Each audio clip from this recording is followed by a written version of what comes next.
Hello everyone, welcome back to the channel. If you are looking to give your Kakao app a fresh new start, you are in the right place. Today we are going to walk you through how to change your theme on Kakao and make it feel more personalized. So let's jump right in. First thing first, open up the Kakao app on your device. Make sure you are logged in into your account. Next, you will want to tap onto the three dot option in the bottom right corner of your screen to open up your menu. Now we are in the setting menu.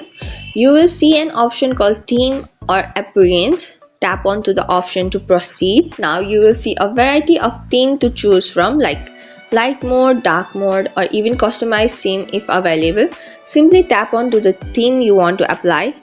For example, I want to apply the light mode. There you go. Once you have selected your theme, it should automatically apply and you will see the change immediately in your Kakao interface.